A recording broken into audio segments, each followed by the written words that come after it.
Welcome to Swimming with Allocators, the VC podcast from the LP perspective, with your hosts, Alexa Benz and Ernest Sweat. You ready? Let's dive in. So we're here live in Miami, Florida, at an amazing event that SVB is holding. And they are our experts for expert sessions this month. And I have the pleasure of speaking today with Christopher Hollins. Christopher serves as the head of Global Solution Sales and Delivery at Silicon Valley Bank, a division of First Citizens Bank. Christopher has 2 decades of experience in financial services, mobile telecom, and technology. He has held leadership roles at JP Morgan, WorldPlay, and American Express. His expertise is in treasury services, merchant acquiring, and global merchant services. Chris, honored to have you on today. So when I think of SVB being a contributor to the innovation economy, who does your group specifically serve, and where do you see the opportunities over this next decade? I'd say we are focused on startup and Series A all the way into VC funds to global fund lending and almost everything in between. The way I'd like to think about our process is that we are specialized business tech and commercial bank. If you think about what normal banks do to go across industry, they patiently have their flood and flood, their kind of P&G model for what they do in banking. And what we realize is that there is a specialization that's required in order to help founders and funders not only find one another, but to be able to actually excel what they do. And that you're not going to get that from BCB or branch bank or even from a very competent commercial bank. So you talk about this customization first. That seems like though you all have a lot of experience, that seems like a tall task. How do you actually, support venture capitalists and these startup founders in finding what is the right product and right kind of like, you're not doing a one size fits all. How do you find that perfect box for them? I think what we try to do is create the equivalent of maybe your platinum and Turing card for innovation. I like that. And the way I want to think about that is there is a specialized need. There is a desire to be a part of something that connects you to a set of experiences, a set of people. And it's also a little bit of signaling around how important you believe your business is or how serious you are about that business. If we are taking 60% of startups normally come through SVB in terms of their bank of choice, there's a reason for that. Yeah. Because they know that we have expertise within our bank to help people different than the typical commercial or the bank, that we have a network of funders and founders who they can also connect with. And then I think also importantly, we try to make sure that our products connect with those folks in the innovation economy in a way that's natural for the way they're running their business. But the way it does basically to it remains. We take deposits, lend money, and primarily help people optimize that either through some money market stuff or some working capital. Yeah. That's what all makes. Yeah. What we've done is we've tried to look at the industries that we serve in the innovation economy and make certain that, in particular, those 4 elements are specialized in a way that allows us to be a patient lender, allows us to do our due diligence, or more so than other banks would be comfortable in doing, and ensuring that we are captivating those clients to want to be here. We're not only the first time we're founders, but the 7, 8, 9 time founders, because that's what builds our business as someone who's not trying to do everything for everyone. It makes a lot of sense. We're seeing a growth, despite the challenges in the fundraising market, of a new crop of emerging managers. I see, friends who have spun off of older funds a ton of times recently. And we're also seeing a lot of another big audience for our podcast, allocators, go to the direct investing, so directly investing in portfolio companies. So those 2 groups, what should they expect from like an SVB that can help their portfolio succeed? Yeah, I would say there's a couple of things. So we're committed to that overall info system. And so if you're an FD looking to deploy a fund, or if you're looking for high quality founders, and we want to connect you in a way that allows you to just partner. I think the other piece is that, as you know, Urban began a large metro and lead as well, that the innovation empowerment doesn't just run along the coast. Yeah. It actually runs across the entire country and actually, in fact, the world. But what's the state that I choose for right now? Very much innovation occurring in a lot of places around the country. Absolutely. What we try to do is be kind of that lighthouse, so that beacon that people can come to, can find us.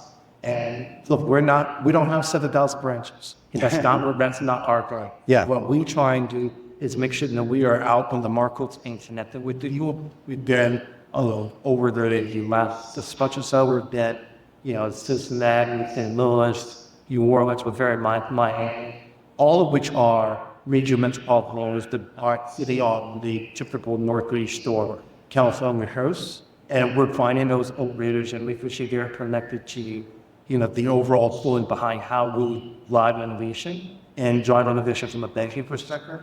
And most importantly, that most of this stuff begun digitally. We're heading to the generation of people are accustomed to using all the digital means to actually manage all of your finances, not needing to go to a place. Yeah. And we're being able to differentiate that in that way as well. What do you see as the biggest challenges facing this crop of emerging managers, and how can SVB's banking solutions help mitigate some of those challenges? I think there's a couple of approaches. First, there's always an access to capital issue. Absolutely. Irrespective of who you are and the idea of fish. It comes from the thing that you created. You've got to be able to find opportunities to actually did that funding. I know as a person who worked for a large bank that the underwriting for meeting the clients that we have would never occur. Yeah. Just because of the folks of what they're here. The company, the way the company is structured, is just not consistent with the way most large banks want to actually buy them. So we try to accept them there. We are stepping back, looking at data more broadly, and understanding, okay, how can we want helpful to in order to think about a capital call line or a line of credit, to be think about how we're looking at LPs, we're stepping back and looking like what's the portfolio, the underlying asset, as opposed to their personal assets. Those are all ways to kind of cope on the aperture of where we could potentially provide a funding opportunity. And look, redo due diligence is, it's not an easy way to get through and find a way to funding from us, but we feel like we're touching on all of the correct points to ensure that we're bringing the best and most fair shot of having an opportunity to be financed by us if that's what the opportunity reflects. Makes a lot of sense. And I can see how those are your core go-tos and expertise in innovation economy. Outside of financing, what other things can SVB provide as bankers when I see that there's a movement to look in all functions and industries of doing more than just kind of like what your bread and butter is? I think one of the things that we're most proud of, and we've actually done it more someone will be that digital and watching that. Did you get forward with all that's good to go? Okay. But we kind of go back from the inside up. We went to our clients and said, what is it about digital banking and what are things that are kind of our most vexing? And what we found is that the ability to actually be associated with payments, actual avoid a lot of things influence as a best to see them, how a founder or a series of companies thinking about, okay, I have all of this stuff to manage. How can I do that seamlessly through my banking app? And so we built that energy, our capabilities, and then made that purchase to scale all the way to your larger VC firms. And And in doing so, it actually did two things for us. It gave us a unique way of being able to sell what our capabilities are and actually prove that there is specialization within the innovation economy and that can show up in the products and services that we provide. And it also, just quite frankly, from a profitability and growth standpoint, for the large VCs that had many portfolio companies, gives us an opportunity to market directly to them, because now we have a seamless way for a VC to actually see through your portfolio if they have if all their portfolio companies are making investment.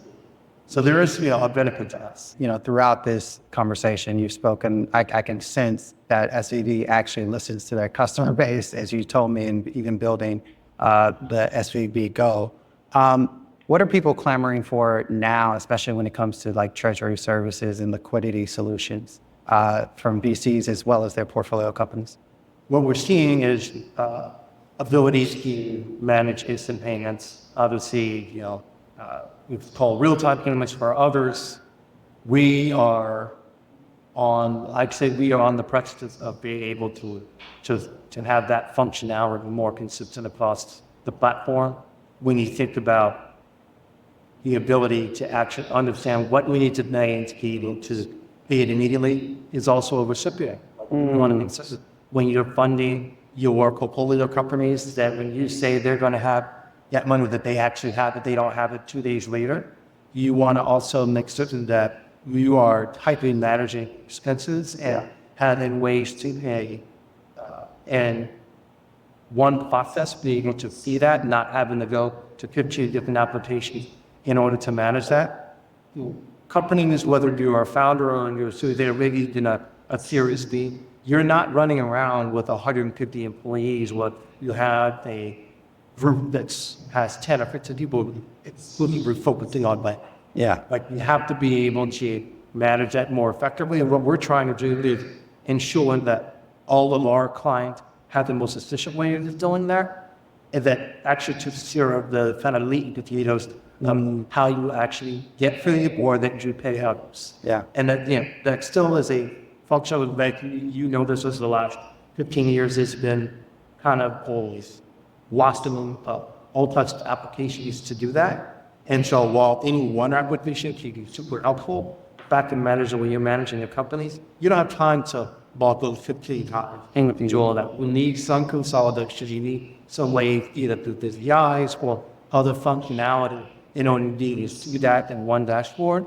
And that's the direction that we're going. I'd say also quickly, AI is a big buzzword. We want to fall in the way that we are going to put that outreach into market. I think that there's ways to gather information as you're researching from an AI perspective, but we want to be super careful about anything that's transactions making. Yes. Especially because we're here to manage risk, because part of the reason why you deposit money with us is because we are looked at as being able to protect any risk on the downside and be able to hold that money.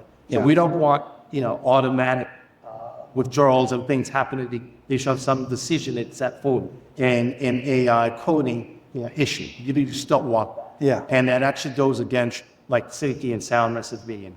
Absolutely. So on today's episode, we're blessed to have Ertan Can, founder and managing partner of Multiple Capital, Europe's first tech-focused fund of microfunds. He's pioneered in the European venture capital landscape with over 20 years of experience. And today we're going to luckily have him speak about some lessons learned from trying to do venture within a family office, insights on the rise of solo GPs and micro VCs in Europe, and how to navigate the European fragmented but promising ecosystem. So with that, Ertan, we're happy to have you on Swimming with Allocators. Thank you, and it's great to be here. Looking forward to speaking with you guys about that topic. Awesome. So first, we always like to start with like how someone got here. So could you just explain to us your experience and how you got to the kind of allocator world? Yeah. So I'm born and grown up in Frankfurt, which is, for the US, it's one of the major financial cities in Europe. And interestingly, I ended up very early on in the fund of fund industry, um, but not in the private markets or venture capital fund of fund industry. And so it was old school fund of funds. And I always criticized the idea of, fund of funds for mutual funds. It doesn't make sense. It's an added layer. Everyone has access to all mutual funds. Now, when and then at some point I had an opportunity to work for a family office. So I moved, after a few years in the asset management industry, I moved to a family office, and at that family office I was hired to do venture. So I never did venture, and I had no clue about venture, and they wanted me to invest directly into early stage startups.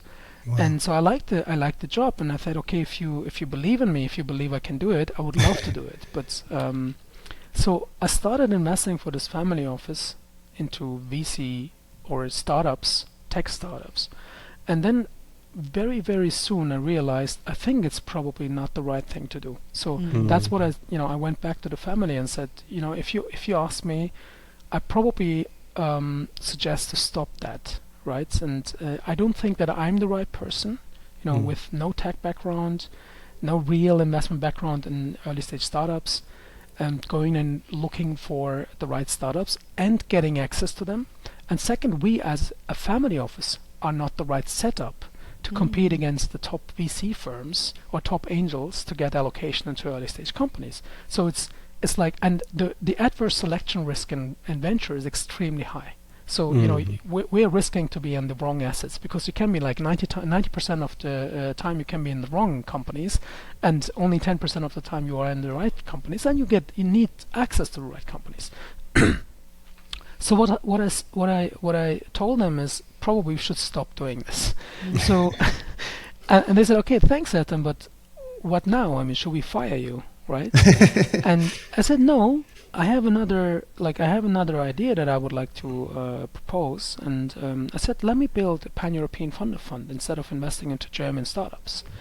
I have a fund of fund background. I think I have an allocator background. I understand it quite well, and I realized that compared to the mutual fund of fund business, where mutual funds are transparent, now this does not exist in venture. So venture is extremely intransparent. There is no Bloomberg for venture. You can't go in and compare the funds and then call your bank and say, I want to have one piece of that fund and one piece of that fund, and then trade and buy and sell. So I just realized it's an inaccessible, intransparent market. So a fund of fund in venture makes a lot of sense. So I convinced them to start a fund of fund instead, to invest as a fund of fund instead of investing into startups. So that was like the birth, what I call multiple one. It was still at the family office, was a single LP, but it was my first portfolio investing into what I called back then micro VCs. And the idea of micro VCs, interestingly, I got from the US, right? So in the US, micro VCs back then was already a thing, and fund of funds investing into micro VCs were already a thing. So Sendana just started around that time.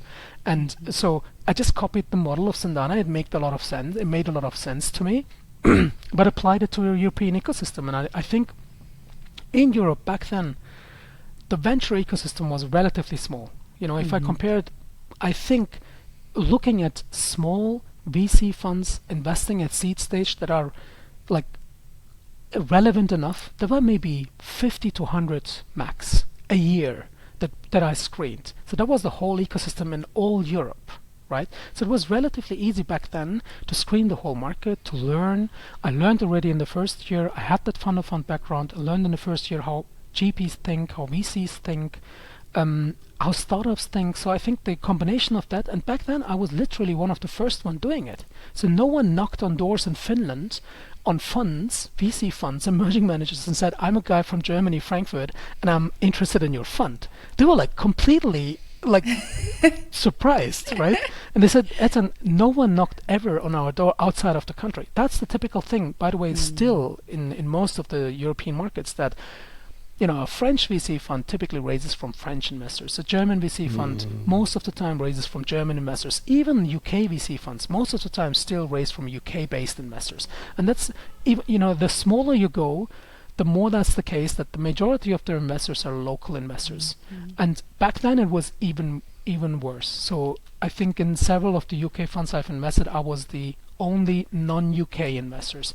In the best performing fund that I've invested in, and they were a franchise product of a German brand, so all of the German LPs saw that fund, but it's an Eastern European franchise, so Yeah. all of the German LPs saw it. No one invested except of me, right? So, and I think the whole idea was not that I'm smarter than the other German LPs. I just had the vision or the understanding that it's not enough to invest just in German VCs. We need to build a pan-European portfolio to cover what I think a pan-European mandate or a pan-European opportunity. Lots of foresight and self-awareness. I don't know that everybody. and luck. Yeah. You know, it's we could have been all wrong, right? So it's not like that. It's a bet. It was a bet, and it went really well. But in the end, I was of course not sure that it will end well. In the end, what you do is you compare the data, you look at the data, and does it make sense or not? And like the data shows that small funds outperform larger funds. Now it's small funds, there are lots of small funds. You have to be in the right small funds. Now, I did, let's say, the effort to improve the probability of being into some of the better small funds. That's my work. But in the end, I think the real thing is still just the base fact that I'm investing into very small funds that invest in very early stage companies, and that the portfolio is so diversified that we always hit some outliers, and those outliers bring what we call power law to the portfolio. So if you have power law in the portfolio, then it doesn't matter if it's a US portfolio, it doesn't matter if it's a European or Asian portfolio. If you have companies that are outliers, the whole portfolio tends to perform really well. Did your strategy change, or were there any lessons learned going from kind of, you described it as multiple capital 0.0 within the family office, to when this became your own fund? So lots of learnings. I think first of all, I thought based on the success of this first multiple portfolio, I thought it will be like easy to raise money. And my first learning was that was probably the most underestimated hardest part of raising a multi-LP fund, especially a fund of fund in a market like Europe, where fund of funds were very new and most LPs were not really keen on investing into a fund of funds. Okay. Those who were interested, were always keen to speak with me, of course, but more like, Ertan, let's build synergies, let's co-invest, let's show us the funds and we can invest in them as well. Well, that's not my business. My business is to raise money from you so that I can allocate your money into the funds. And I think that took me, that was like one of the biggest learnings and surprises for me, that performance alone and being right and being lucky, all the things, at least in the European market, is not a guarantee to raise capital. I think several people told me, Ertan, if you would have been in the US with this kind of track and with this kind of focus, raising a second fund, having this kind of numbers behind you, it would have been probably much easier to raise. I don't know. I know that in the US it's the same thing for a lot of emerging managers, that it's not very easy to raise, but that was like one of the big learnings. And the other learning, of course, is investing from a family office with a balance sheet, from the balance sheet, is very different to investing into from a multi-LP portfolio. We have different interests, and then you invest as a professional fund into different jurisdictions, because Europe is not one legal framework and one tax framework. So I think that we had a lot of learnings, like in the second fund from 2018 to 2022, on investing in different jurisdictions, different legal jurisdictions, different tax frameworks, applying all this into one fund of fund. I think that was like the professionalizing part of our learnings. And other things that happened, of course, is the market changed a lot. I said, that in the beginning I looked at 50 to 80 funds or something like that per year. Yeah. Today we're looking at roughly 1,000 funds per year. Wow. And and we don't even think that we captured the whole market, so it's still part of the market. So if you're focused on emerging managers compared to established managers, emerging managers, we are in a time today at the moment, and I think Europe and US, there's not a big difference. Everyone wants to become a VC. So every operator who worked in the tech industry wants to become a VC. Every angel wants to become a VC. Every family office guy wants to become a VC. Yeah. Every VC who works for a larger brand wants to spin off and become, a solo GP brand. So there's so many people in the market at the moment who are in. Every corporate VC guy wants to become a VC. And so there's so many people coming to the market who want to raise a fund, who want to be a VC, and again, it's a natural selection. Most of them will not raise a fund. So that is, I think, very different from, let's say, looking at established brands, because established brands are there already. They exist already. They know they will raise. So if you're looking as an LP into the established fund market, it's maybe a 10% of the emerging fund market. The emerging fund market is much, much larger. So if you claim to screen the whole emerging markets ecosystem, it's a much bigger work, in my opinion, to screen all the funds and have an understanding. And secondly, you don't have any track. So you don't have, like, for established managers, you can play it if, in the beginning, as I said, the mutual fund of fund business. You can ask them for all the details. You can ask them for the track record, and then you can compare. You can build sheets and say, okay, we compare the track. Who was the best track? And if you think that repeats, which it doesn't, in my opinion, you could select in the past at least best performing funds. For emerging managers, that's not the case.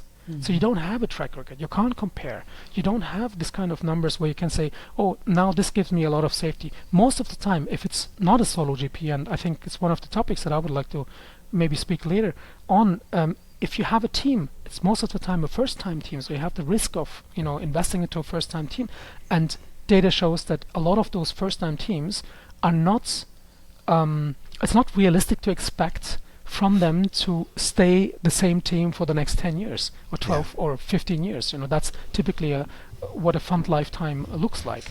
So there's a lot of risk involved, but again, screening the whole emerging market, manager market, is a much, much larger volume of funds that you have to look at, and it's different things that you have to look at. So it's not track and KPIs, but it's more like vision and kind of what is really the differentiator in that GP compared to the others, and why would I invest in them and not in the other 90 or 99 that I see. Ertan, you mentioned that the complexity of starting a fund of funds in a pan-European one, right? Like the tax issues, or barriers, the legal kind of barriers as well. Could you speak to how things have changed and made it more of a interesting opportunity especially for like you across the pond U.S. investors to look at the European market? So I think what I've said for years now is that U.S. investors typically are, if you look at companies that are successful in the European ecosystem, most of them have U.S. investors investing in them. I think the seed round, again, we're talking about, 10,000 plus companies. It's not realistic, and then most of the times we don't see U.S. investors coming at seed stage in a lot of companies in Europe. But if you are a successful company, raised seed rounds in Europe, and you're raising an A round, latest at your B round, of course you will have international investors, including U.S. investors. Just a very natural thing. And then again, if you look at the exit market, and that's also one of the claims that I have, I think it would be stupid to say, European companies have to be exited in Europe. It's just, I don't understand that claim that a lot of Europeans have sometimes. And I'm a European, right? So I'm Turkish by background. I'm born in Germany. I'm probably today more German than Turkish. I live in Luxembourg, so I believe in the European ecosystem. I call myself European. So, but it would be like, if I'm an investor in a company, I have shares in that company, and I want to exit that company, why would I push that company to make an IPO in Frankfurt and not on the Nasdaq? So of course I have an interest that the company will do an IPO on the Nasdaq. So it's not like a limitation. It doesn't say just because it's a Nasdaq IPO that European investors can't participate in that success of the company. I don't think that's the case. So it's an opportunity for us in the European ecosystem that we benefit from, let's say, accessing the companies in the European ecosystem as early as possible. I believe that tech companies today can be created anywhere in the world. It's not limited to any regions. So the best tech company in our portfolio is from Romania.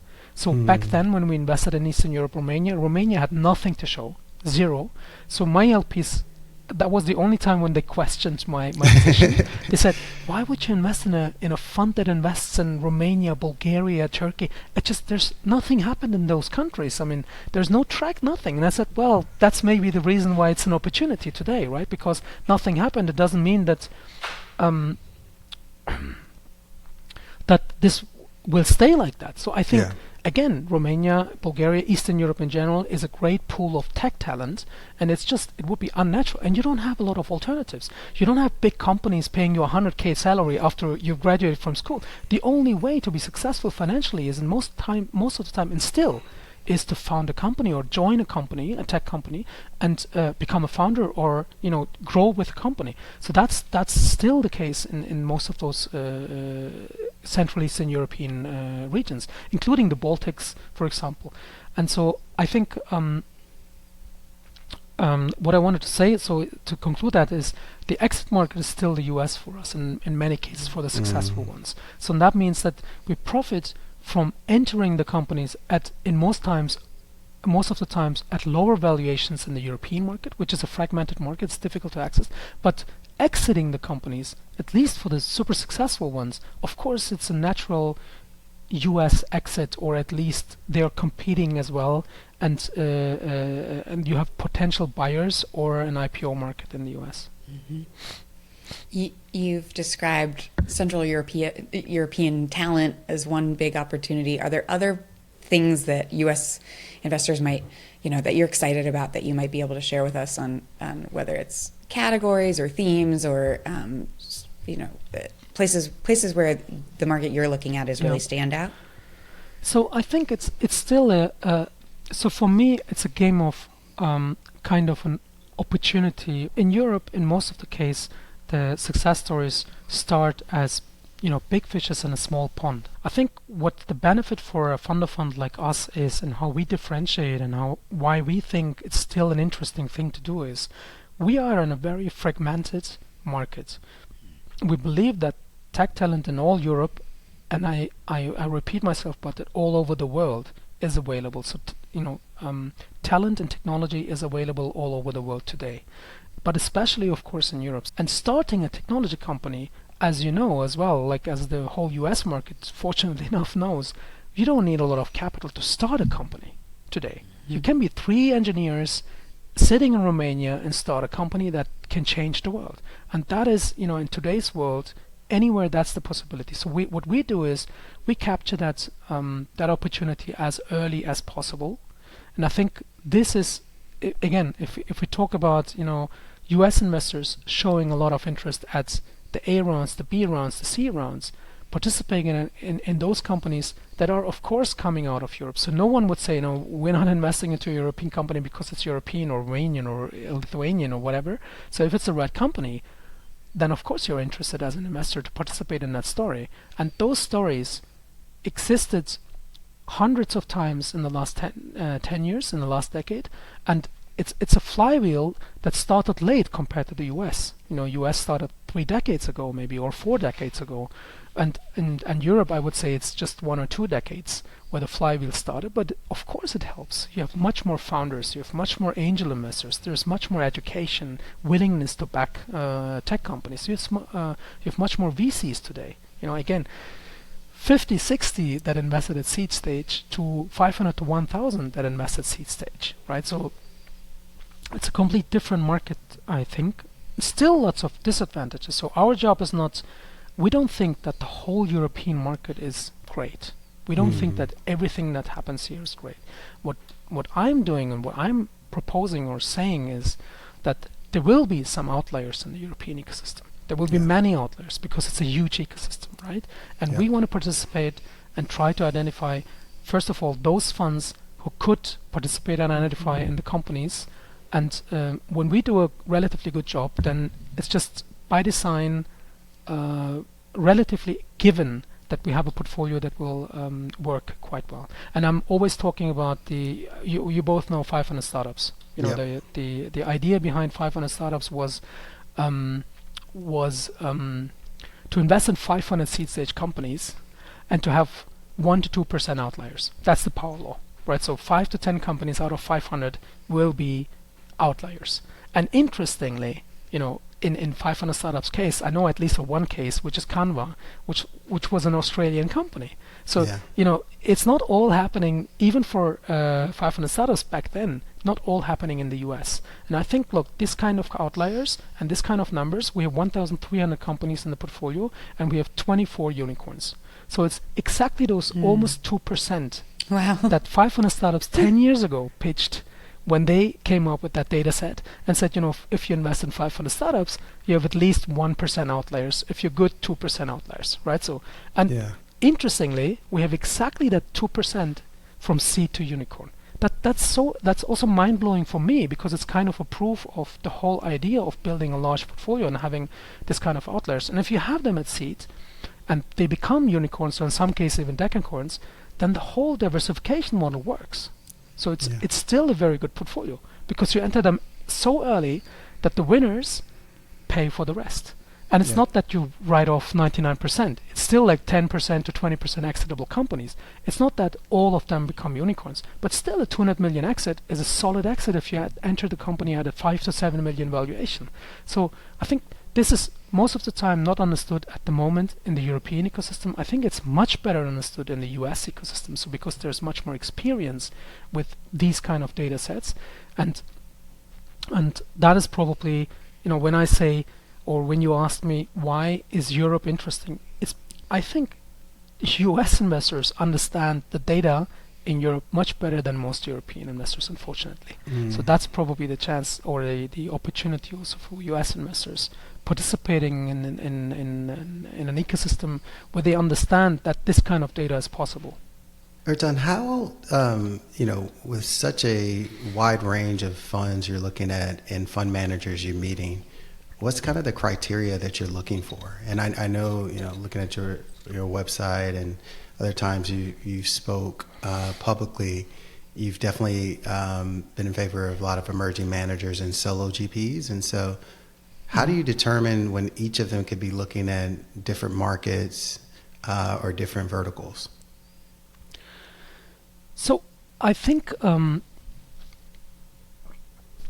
so we have some hard facts. The hard facts are relatively simple. You know, we look only at small funds. So if someone pitches us 100 million fund, it's like a quick no. Yeah. We only look at seed stage funds. So if someone says we do seed and A, it's a quick no. If someone says we are a debt focused fund, it's a quick no. If someone says we are multi-stage, we want to do secondaries at growth stage, it's a quick no. So lots of those quick no's lead to realistically very few, like not very few, but a larger number, a smaller number of funds out of that 1,000 universe, let's say. And then of course there are lots of funds that we wouldn't consider as you know, good enough to continue. So it's another quick no, quick no's that we have. We finally, I think we end up with a number of maybe 100 funds per year where we go deeper, where we have conversations, where we have calls, where we do reference calls. And then what we try to do is, in the end, we try to identify either a geographical, so, you know, a fund that is focused on a geo. We call them local winners, you know, as a generalist. So they would, let's say they would do the Baltics, right? So someone who's trying to be the local winner in the Baltics.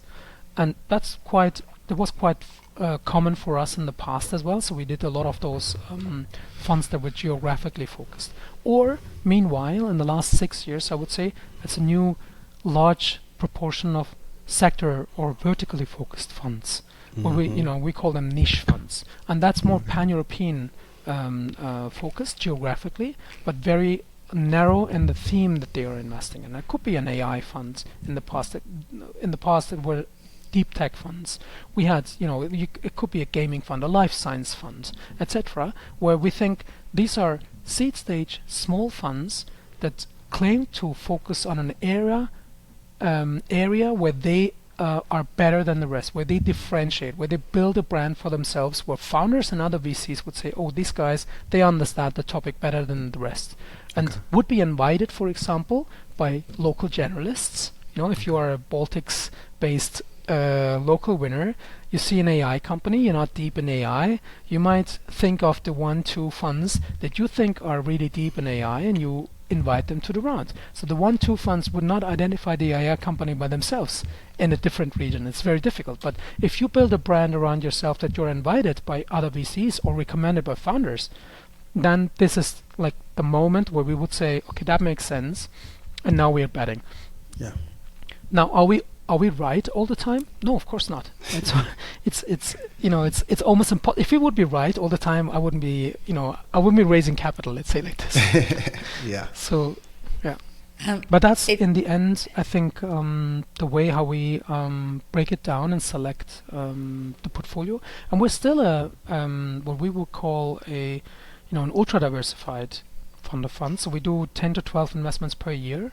And in each fund of fund we have roughly 30 to 40 investments.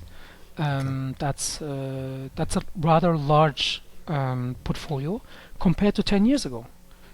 I think we just adapted to the market a lot. That's a lot of time. This is asked by LPs. Ertan, why did you choose to increase the number of funds today? Compared to 10 years ago where you did like 1 or 2 per year, and now you're doing 10 a year, because the market exploded. It's not possible to have 1 or 2 funds and to cover all Europe anymore, right? So, or back then 10 funds and to cover all Europe. Back then there were no specialists, so it was only geographical focused funds, and there were less funds, so it was easier to cover the market because there was not really a big competition. Today there's so many specialists, it's so competitive, and you have so many regional as well as vertical specialists. If you want to cover that, you need a different number of funds today, in my opinion.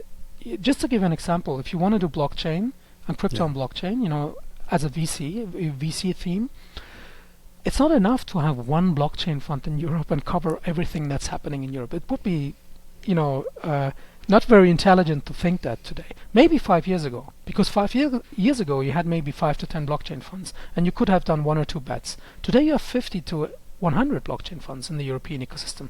So how do you select only one and be in the right one? We don't believe in that. So we still do every year 1 or 2 blockchain funds. Same for life science. It's, I think, not enough to have one life science fund. So we have to do a few life science funds. Deep tech is it became a very hot topic for us, so we didn't expect that, but the proportion of deep tech funds in our current portfolio is much higher than compared to before. But what we do is we're in general, we are agnostics. We don't believe in anything, so I don't say that blockchain will outperform life science or vice versa, or deep tech will be the next thing. What I say is wherever I see the best, most convincing GP quality, wherever they trend to be, that's the place where we want to bet. And sometimes in some years these are blockchain GPs who are just, in our opinion, smarter, more convinced in what they are doing, and sometimes it's a very, very focused life science GP. Or in the last 12 to 18 months, I would say in Europe at least, it's deep tech VCs, deep tech GPs, solo GPs who are extremely focused on deep tech with the right background, the right mindset, the right focus. And if we see that, and that's a big differentiator from the how do you call them, from the everyday fund, right? So when a fund looks like 100 other funds that you've seen, even the decks are similar, the topics are similar, the everything is similar, there's no differentiation for me. It's like not enough.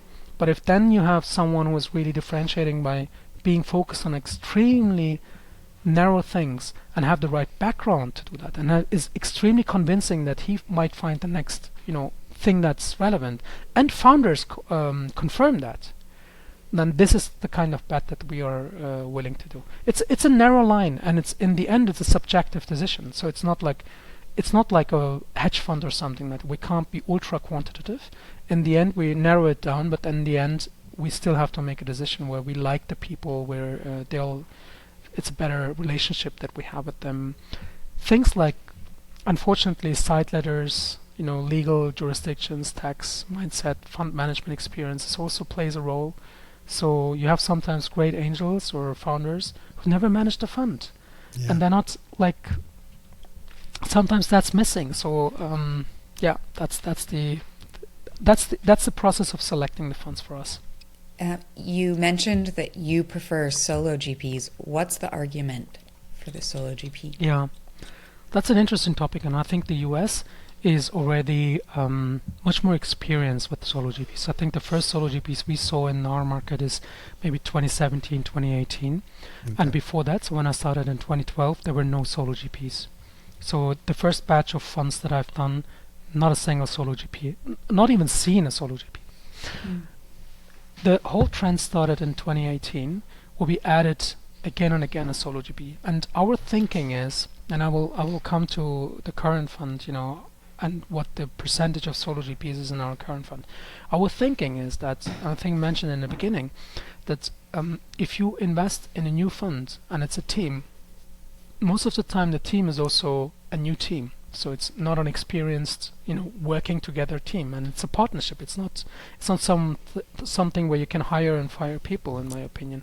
And there's always a risk if you have a new team that this new team will not, will have a conflict. And unfortunately, what I see in the market that this happens more often than people think. So the whole team risk is eliminated in a solo GP. Why? There is no team. So you can't have a conflict with someone else if there is no one else. Now, what we are talking, or what some LPs are talking, is about team risk if something happens to that one single person, right, to the solo GP. Now, we are talking about life insurance risk when we are talking about something can happen to that single person. Now, life insurance risk, as you know, you pay $100 and you can probably insure $1 million with $100 premium. So it's a very low risk that something happens to a 30 to 40-year-old solo GP who's healthy today. Of course, there is a final risk, but the risk compared to a team conflict risk is tiny.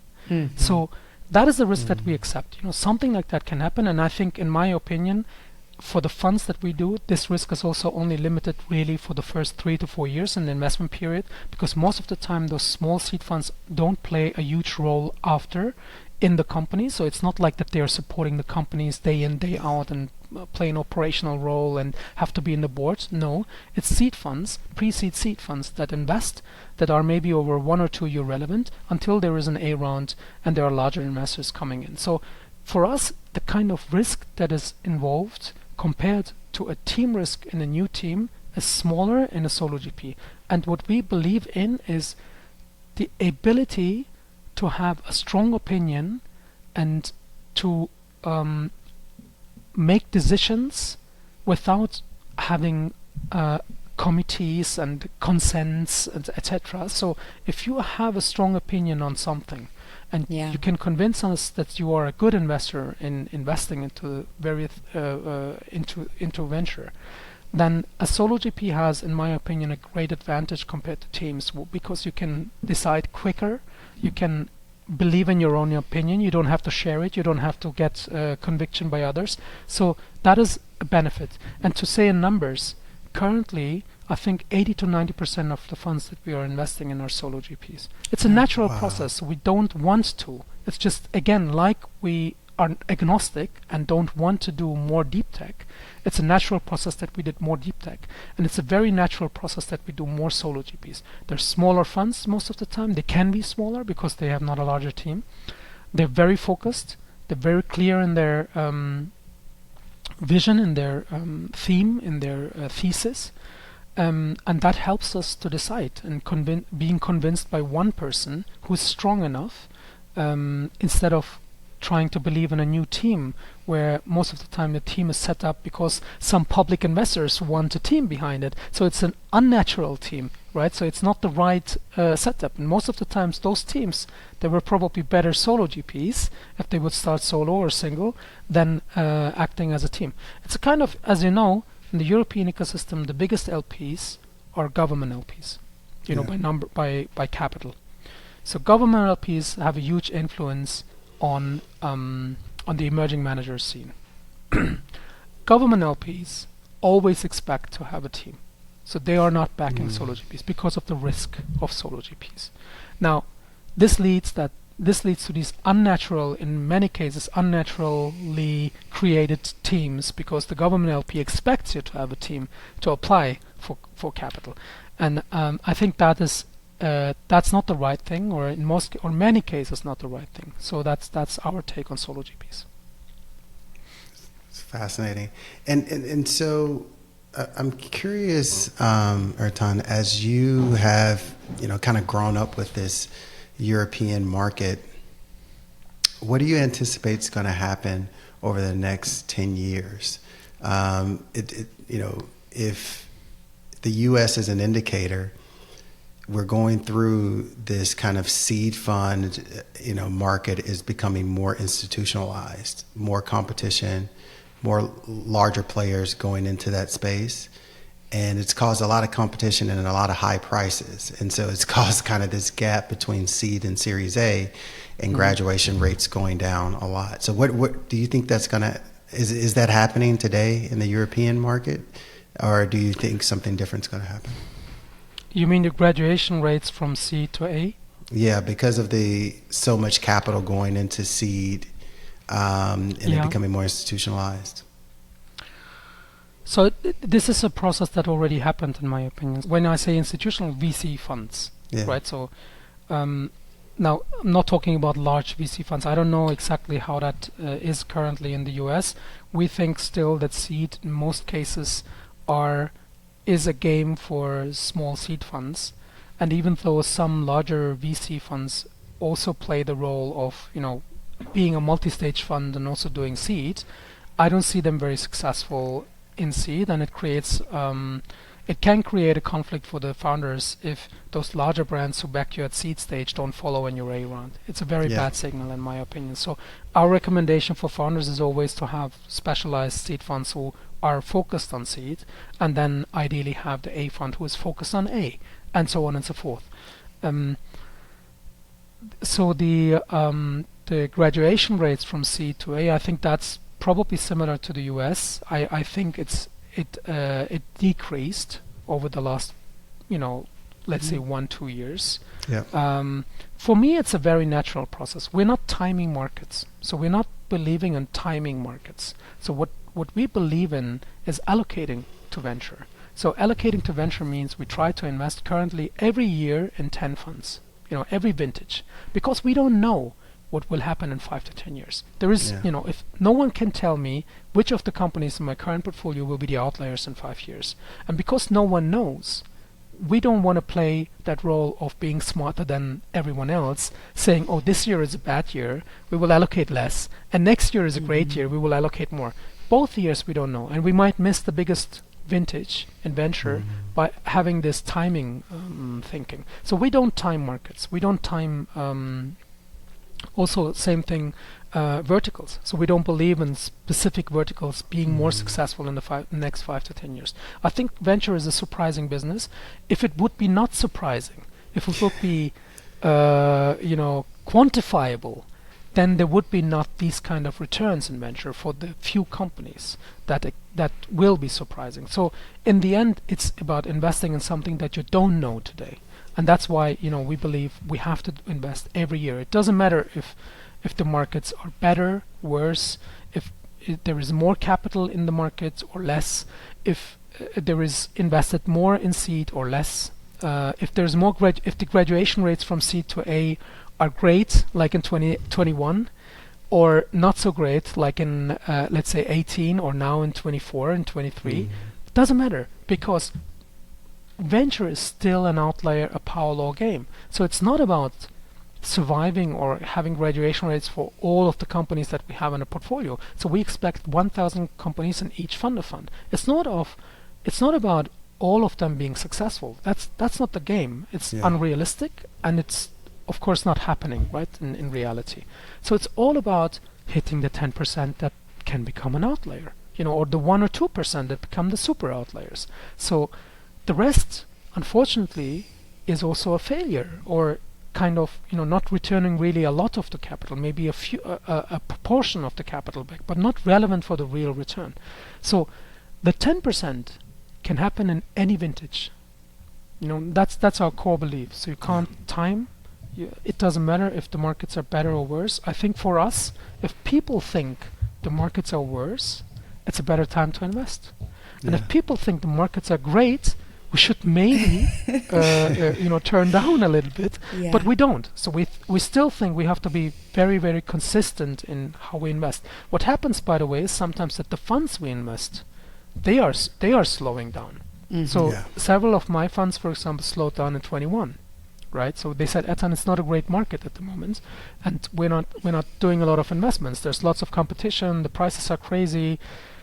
Let's wait a year, right? So let's be a little bit pickier. I am not. So I'm still investing into, I'm trying still to back the right managers every year. But what we see, of course, is that this kind of decisions are taken in the funds. And many of them, for example, extended their investment period for a year because they were so slow in 21, 22, and now they have still capital to invest in 24. That's more what we see. No, this is a fascinating strategy to hear that multiple capital. We hear some very numbers data driven. This is you just need to get access to enough of the underlying portfolio companies that you have a chance at the ultimate giant winners. You don't know who they are, versus the people who are really bullish on manager selection. And what's really interesting to hear is how you see these things actually tying in, that both things are true, that in fact you need the exceptional managers and there is a qualitative element to what you're doing. But underlying it all is that initial fund of funds training that you had. It's really cool to hear how you plan to capture those outliers. Is there any final thoughts for this audience? So the maybe 2 data points that are really interesting in my opinion. The current biggest outliers, okay, where one fund is a fund that is back then was covering the CE region, so no one touched that fund. I mentioned it. So it was not about manager selection. It was not easy to select that fund. It's probably the most surprising fund in our total portfolio. It's where we least expected this kind of return. It became the best performing fund in our portfolio. The second best performing fund in our portfolio is a UK fund, but it's in Cambridge. So at the time, for Cambridge, even by London-based VCs, was completely overlooked. So they were too lazy to go 1 hour by train to look at tech startups, deep tech startups back then, in Cambridge. Everything they thought will happen in London. And I think this fund will outperform all of the funds in the London ecosystem. And it's, again, I think no one expected that. And even we didn't expect this kind of large outcome of the fund. So what I want to say with this is, I think we are in a very, very random game. It's very difficult to talk about manager selection, right? And being into the right managers, knowing in advance to be in the right managers. We accept the kind of hit rate. We're not always right. It's impossible to have all of the funds being a 10x fund or something like that. But it seems that the probability, the combination of small funds that invest early stage, have a specific focus, right? These 3 things. And then maybe our small added value of trying to find maybe some of them who are a little bit better than the others, okay? Those 4 things typically lead potentially to outlier returns. What do I mean by potentially? If there is a company that is a potential strong company, then the first 4 points, small fund, early stage, this leads that this company will be, delivering outstanding returns for the kind of small funds it is. It's the same in the US, by the way. There's a much longer history with microfunds in the US. So microfunds, if you have the right company, of course, at fund size, at fund level, will be a much better return compared to a very large company in a very large fund into the same company. So a large fund investing into the same company and a small fund investing just at the seed stage of the same company, totally different outcomes. A large fund, it will never have a huge impact. Even if you have a super outlier, it will most of the time not even return the fund. Whereas a super outlier in a small fund can return the fund 5 to 10 times. One single company can even return the whole fund of fund, which happened in our first portfolio. The first portfolio was completely returned by one single company out of 330, 340 companies. That's insane. I think in the fund of fund world, everyone who knows the fund of fund world, maybe that happened in the US, but in the European ecosystem, I think something like this never have been seen before in the whole fund of fund ecosystem. One single company never returns the whole fund of fund, right? And we're talking about 330 companies. And I think that's maybe, if you break it down, that's really the randomness in our business, unfortunately, plays still a very big role. If we would be perfect in selecting the right managers, then it would be a very easy job. Yeah. Well, thank you so much for just providing your insights, philosophies, and I love the search of conviction, both from the conviction that your firm has in kind of your process, as well as the conviction you're searching for in fund managers. Thanks so much for being on the podcast. Thank you so much for inviting. It was great to be with you and speaking about what we do. See you later, allocator. After Portfolio Tile, Investing with a Smile.